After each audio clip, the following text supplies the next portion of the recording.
Yo, what's up? Welcome back to the channel. I'm Jesse, and this is How to Drum and Bass, where it is my job to teach you awesome things about producing drum and bass. And today, I've got something super awesome that I want to share with you. So, here's the thing.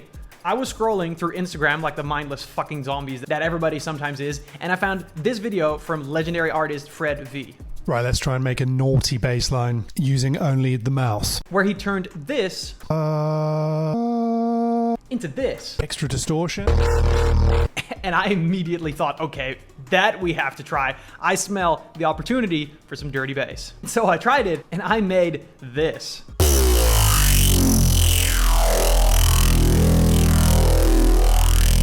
That is cool. And so I want to spend today's video talking about how you can use your own voice and no fancy recording equipment whatsoever to make Reese basses out of your own voice. I mean, if that's not goddamn cool, I don't know what is.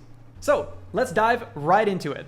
Oh, before we start, actually, I just wanted to say really quickly, if you've been following me, then you know that we're getting super close to the launch of my brand new online course, Serum Sound Design Mastery, where you will learn all about how to produce the most awesome sounds of the drum and bass genre. Now, you can check out what's in the 150 plus videos and 14 hours of content of this course in the link below, but I want to spend this moment saying that I'm going to be giving away one copy of the deluxe package of this course, which is £200 to one person that's watching this. So all you have to do is comment something down below. It doesn't really matter. And I will pick one person that will, for free, get access to the premium version of the course worth over 200 British pounds. So go nuts in those comments. All right, let's get into it. Okay, so there's a lot going on here, but you can basically ignore most of everything except for the stuff that we've got going on over here.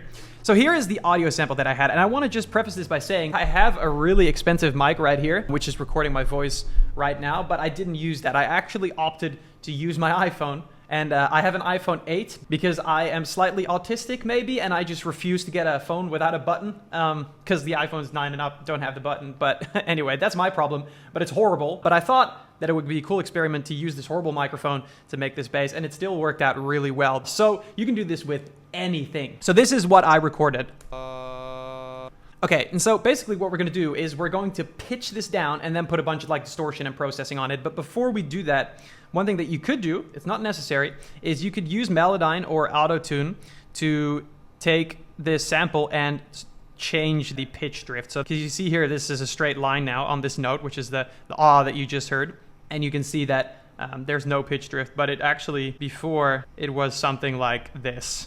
Because obviously your voice is all over the place. You could keep this. It would probably still be really cool because it would add some more character to the sound. I just chose to do that. Yeah, and then so basically I took this part, I consolidated it using Control J, but you can also just consolidate it here in this menu. And then I got to work on a sampler. So you take this note of yours, this auto-tuned note, literally that. And so let's take this audio, let's create a new MIDI channel, and let's take this sample that we have here and put it on this MIDI channel. Click this MIDI channel here and drag the sample into here to create a simpler. This is all we need. Okay, so we can already see we're getting somewhere by just tossing it in the simpler. So we want to change a couple of things really quickly. First of all, we want to change the sample start point, right? We don't really want this slow attack. And yeah, we probably want to cut up this little piece as well. And you can see already I'm playing a lower note, so it's already turning into this pretty disgusting low bass. So even just like that, you have something super cool. But now, because we can play notes with it, we can do a bunch of processing. So let's call this voice bass. And also you wanna turn up this volume because all the samples, they come in at like -15 or something, but let's turn that up, right? Yeah, cool. Okay, and so we definitely want to play a low note. So let's make a MIDI channel here real quick. And let's make probably this note, E1. And we're just gonna drag it out real quick. Continuously. Now this is like a vocal bass type of thing, but now what we want to start doing is we want to start adding some crazy distortion type stuff. So the first thing that I always quite like to do is to just put some decapitator on there and see what happens. If you don't have decapitator, you can basically use any other saturation or distortion plugin. Actually, I would advise you to just grab whatever you have and then mess around with the controls until you find cool stuff, because that's kind of how you're supposed to do this, really.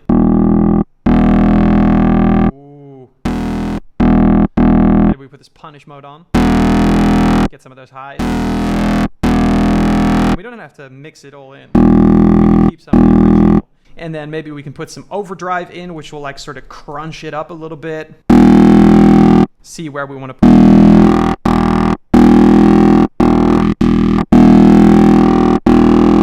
But actually what we can do as well is we can actually add a Serum FX in here and sort of maybe consolidate a couple of things that we would normally do if we were to have a bass in a synth, right? So let's grab Serum FX here and let's see what we can add to this little baby right here. Because usually we would add some distortion through Serum probably. You could even pick like a crazier type, right? Maybe let's turn these off for now and see how just Serum FX does.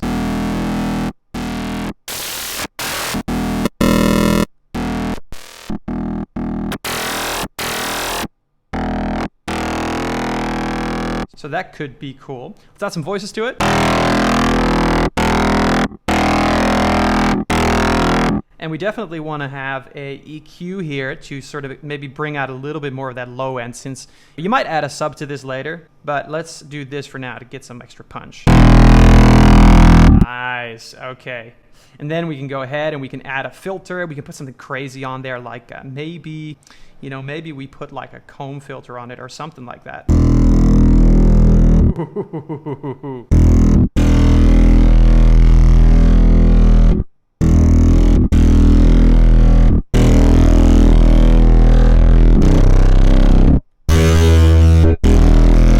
Alright, this is starting to sound like something. And then what we want to go and do, well, we can add these back on there. And what we want to do now is we want to try and make it Reese bass here, or at least I want to do that. You can do whatever you want, of course, to this, and that's the beauty of it. But let's try and make it like one of those Neuro Reese bass type things. So we're going to put on another Serum FX here. What we need to do is we're going to use the LFOs here.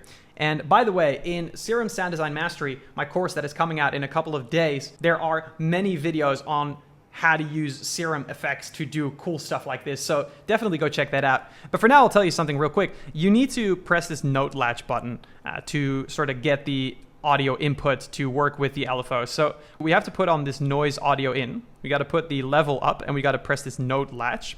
And then what we can do is we can go into the effects or into the filter here, and we can assign this filter to the noise and it'll actually work, right? So if we didn't have this on, I'm pressing a note now, but nothing's happening. So that's what you got to do. But we don't want this filter. What we want is we want a peak and a notch. So if you don't know about this filter, it is literally what it says. It is a peak and a notch. So we have to up this resonance here. And this cutoff and this frequency are going to determine where the peak and the notch are. And so what we want is we want both of these to move. We're going to create several peaks and notches. And we're going to make them move over time with different LFOs so that we get sort of almost a random movement. Now, one thing about Serum FX is you can kind of see this is already going nuts. I don't know why it does that, but I think it's just the same with when you add LFOs in Ableton. It just moves all the time, essentially. We're going to keep this on off, but we're going to change this to a BPM mode and put it on, yeah, maybe something slow. We'll see why in just a minute. And basically, first off, what we want is we want this peak to go up and down, and we don't need it to be that high. We don't want to create that resonance point.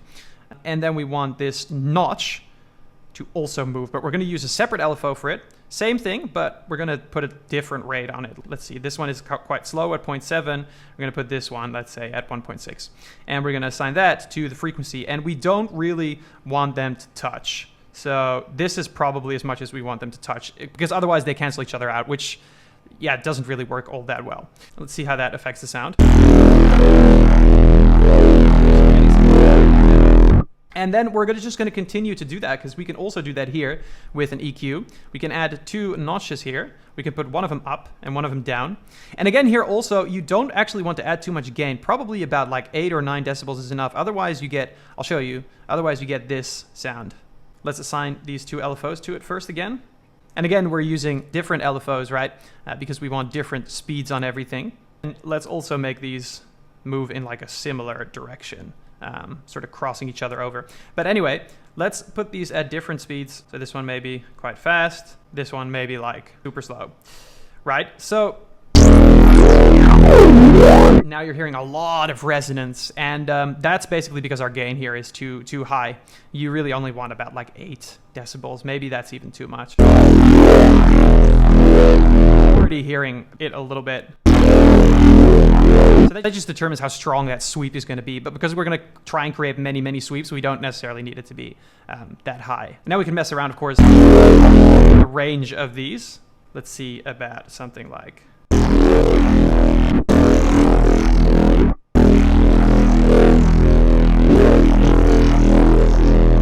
Hey, so sorry to interrupt, but if you like the sound that we're making in this tutorial and you feel like you need more good sounds for your selection, then maybe you want to check out our Drum and Bass Essentials preset pack. It contains over 100 super high quality presets that are all easily modifiable of some of the most used sounds in drum and bass. It has leads, wumps, basses, Reeses, bass hits, bass growls, wobbles, risers, kicks, snares, and so much more. So if you're interested in one preset pack that covers everything you need to produce drum and bass, then check out the link in the description or go to howtodrumandbass.com and you can see everything that's inside the pack. All right, let's move on with the video. All right.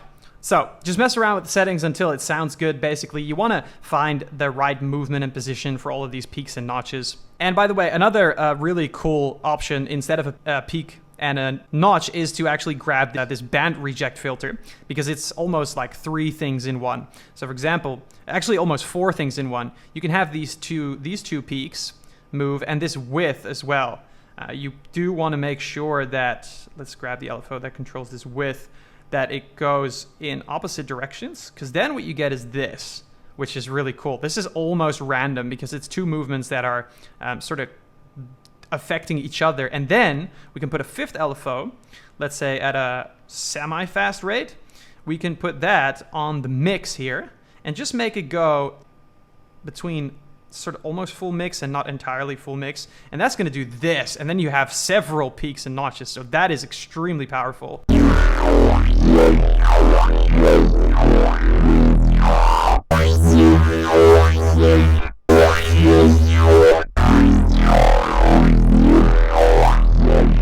So yeah, so you can create as much movement as you want here. And then we can just go and do a whole bunch of crazy processing, right? So one thing that I like to do is grab a multi-band saturation plugin.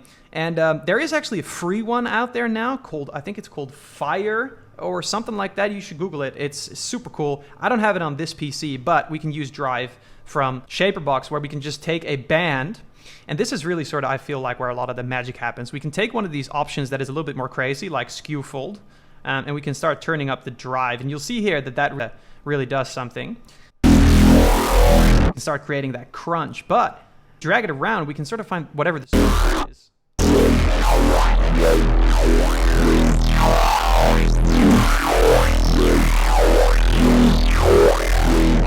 We can try different distortion options.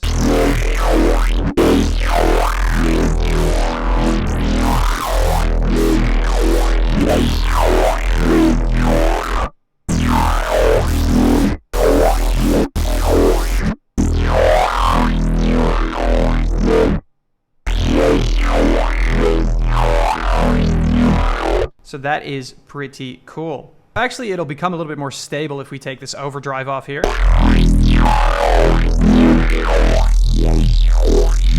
We simply change that overdrive. And just like that, you can mess around with any kind of processing that you want. Or we can go and get a free plugin such as Auto Pitch, which is from Melda Production, and we can mess around with the formants as well.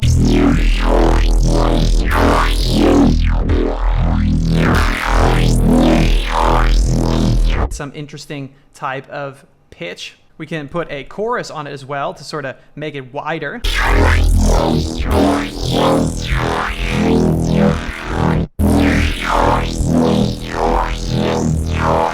Or we can simply go and get an EQ and accentuate some of the stuff that we already like. So maybe we want some extra of those highs.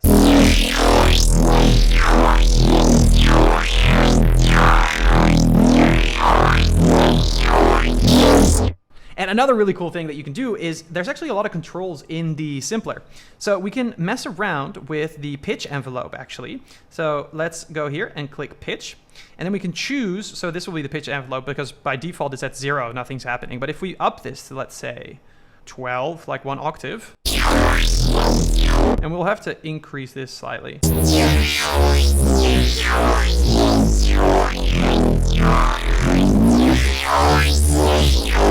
And you can even automate these points if you want to.